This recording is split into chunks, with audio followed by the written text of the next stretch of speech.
بسم اللہ الرحمن الرحیم۔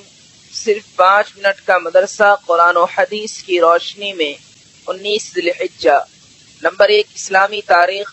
حضرت مولانا جلال الدین رومی رحمۃ اللہ علیہ، آپ کا نام محمد، لقب جلال الدین اور مولانا روم کے نام سے مشہور ہیں۔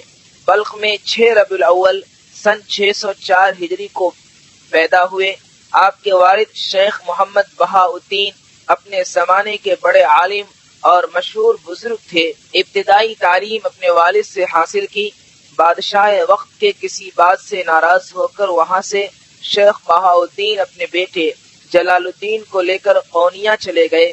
اس وقت جلال الدین رومی رحمۃ اللہ علیہ کی عمر 18 یا 19 سال تھی۔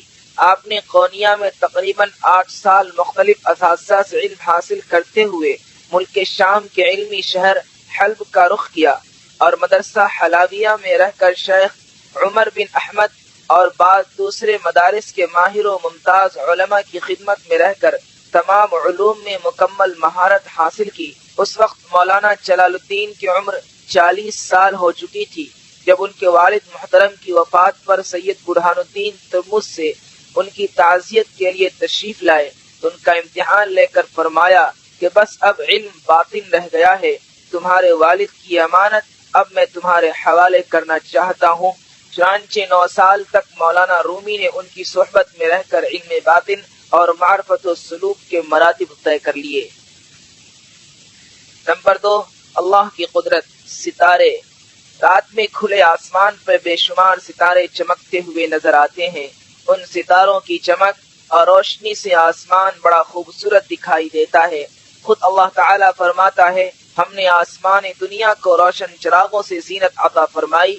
یہ کتنی عجیب بات ہے کہ ہزاروں سال سے کروڑوں ستارے آسمان پر ایسے جگمگا رہے ہیں، کبھی روشنی ختم نہیں ہوتی۔ لوگ ان ستاروں کے ذریعے راستے اور منزل کی سمت معلوم کر لیتے ہیں۔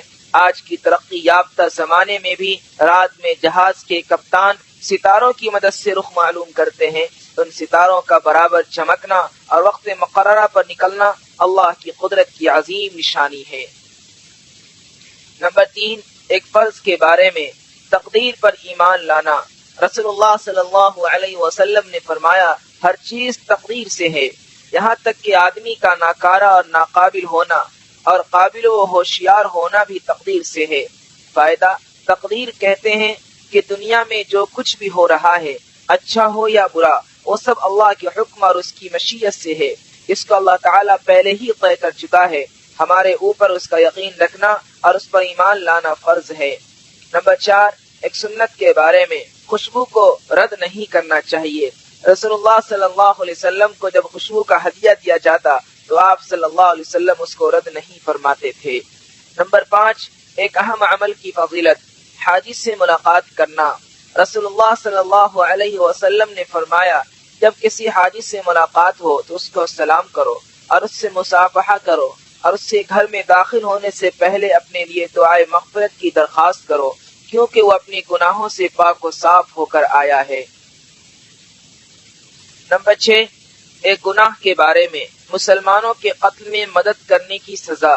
رسول اللہ صلی اللہ علیہ وسلم نے فرمایا، جو شخص کسی مسلمان کو قتل کرنے میں مدد کرے، اگرچہ ایک لفظ بول کر ہی ہو، تو وہ قیامت کے دن اس حالت میں آئے گا کہ اس کی پیشانی پر لکھا ہوگا کہ یہ شخص اللہ کی رحمت سے محروم ہے۔ نمبر 7، دنیا کے بارے میں، دنیا سے بے رغبتی پیدا کرنا۔ رسول اللہ صلی اللہ علیہ وسلم نے فرمایا، موت کا ذکر دنیا سے بے رغبت کرنے اور آخرت کی طلب کرنے کے لیے کافی ہے۔ نمبر 8، آخرت کے بارے میں، اہل جنت کا انعام۔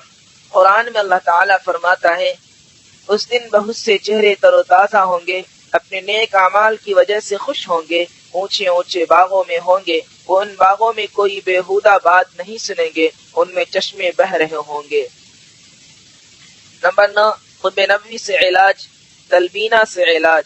حضرت عائشہ صدیقہ رضی اللہ عنہا بیمار کے لیے تلبینہ تیار کرنے کا حکم دیتی تھی اور فرماتی تھی کہ میں نے رسول اللہ صلی اللہ علیہ وسلم کو ارشاد فرماتے ہوئے سنا کہ تلبینہ بیمار کے دل کو سکون پہنچاتا ہے اور رنج و غم کو دور کرتا ہے۔